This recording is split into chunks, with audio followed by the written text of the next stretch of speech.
Assalamualaikum warahmatullahi wabarakatuh. Perkenalkan, nama saya Nur Syahrani Zahra, NPM 21901013059. Saya dari Fakultas Agama Islam, Program Studi Pendidikan Guru Madrasah Ibtidaiyah semester 5. Kali ini saya akan membahas tentang model pembelajaran, yakni model learning community. Nah, untuk mempersingkat waktu, langsung saja. Yang pertama, kita akan membahas tentang pengertian dari model learning community.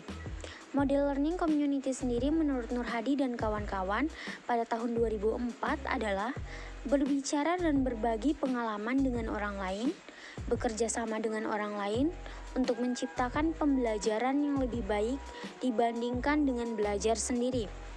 Sedangkan pada tahun 2015, Kristi Antari mendefinisikan learning community adalah menggabungkan guru sebagai pendidik, siswa sebagai anak didik, dan masyarakat sebagai bagian dari pendidikan, sehingga kolaborasi ini yang membuat pendidikan lebih unggul karena semua merasa tanggung jawab akan proses pendidikan.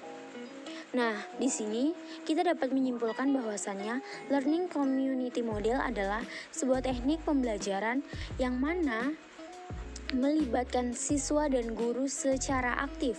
Dalam hal ini, siswa belajar berbagai masalah dengan teman kelompok yang berkemampuan memecahkan masalah bersama, menanamkan rasa tanggung jawab bersama, serta melatih kemampuan siswa. Selain itu, dengan adanya model learning community ini, selain membantu siswa lebih mudah memecahkan masalah, dengan adanya ini dapat melatih kemampuan sosial para peserta didik, yakni dengan adanya proses belajar mengajar menggunakan sharing antara teman kelompok atau kerja kelompok. Tokoh-tokoh atau ilmuwan penting di balik model learning community.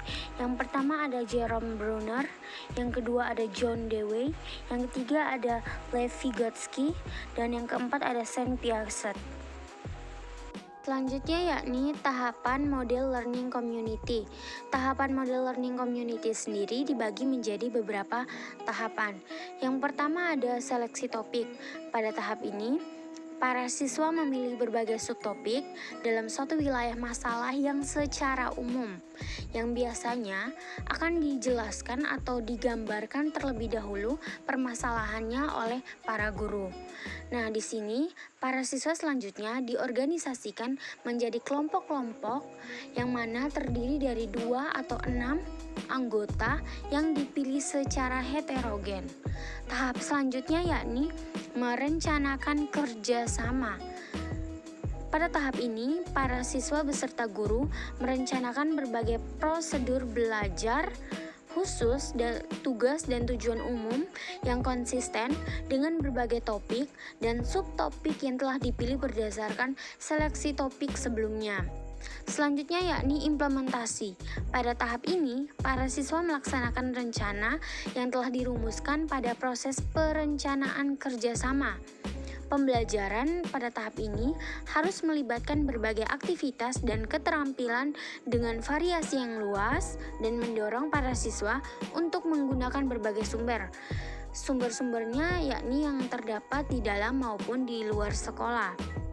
Nah, di sini guru secara terus-menerus mengikuti kemajuan atau progres dari tiap kelompok dan memberikan bantuan apabila diperlukan.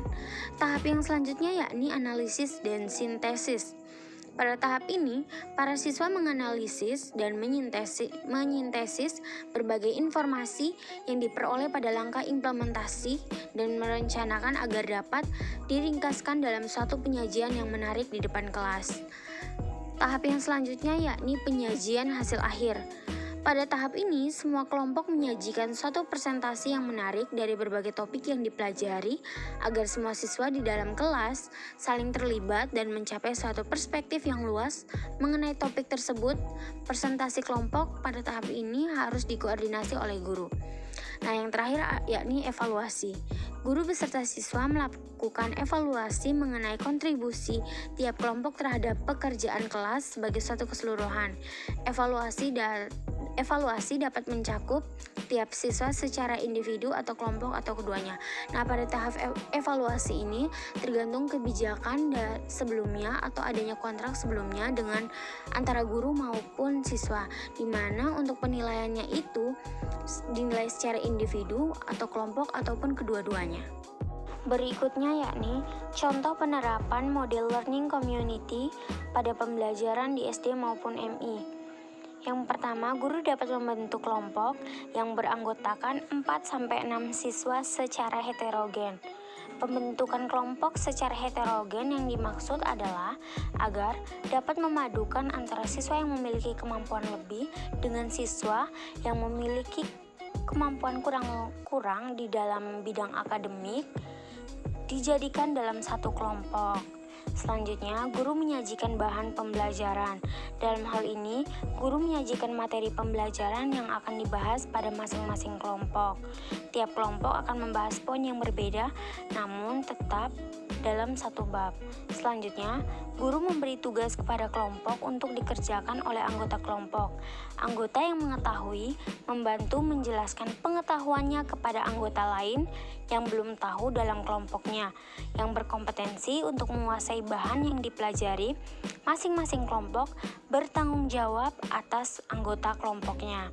Selanjutnya, masing-masing kelompok secara bergiliran mempresentasikan hasilnya di depan kelas secara bergantian. Ini mendidik siswa agar mampu tampil di depan teman-temannya dan memupuk rasa percaya diri pada siswa. Selanjutnya, guru memberikan waktu kepada siswa untuk melakukan sesi tanya jawab. Setelah itu, guru memberi penilaian kepada siswa saat pembelajaran berlangsung. Di sini, guru dapat menilai siswa atas keaktifan mereka. Setelah itu, diadakan refleksi untuk mengambil poin-poin penting pada pembelajaran agar siswa dapat belajar mengambil inti pembelajaran yang disampaikan, dan diakhiri dengan doa sebagai penutup. Learning community sendiri memiliki kelebihan dan kekurangannya. Kelebihan dari learning community yang pertama, pembelajaran dapat mendorong peserta didik menemukan hubungan antara materi yang dipelajari dengan situasi kehidupan nyata. Yang kedua, pembelajaran mampu mendorong peserta didik untuk menerapkan hasil belajarnya dalam kehidupan nyata. Dan yang terakhir, pembelajaran menekankan pada proses peserta didik untuk menemukan materi. Sedangkan kekurangan dari model learning community sendiri adalah pertama, membutuhkan waktu yang lama untuk peserta didik bisa memahami semua materi.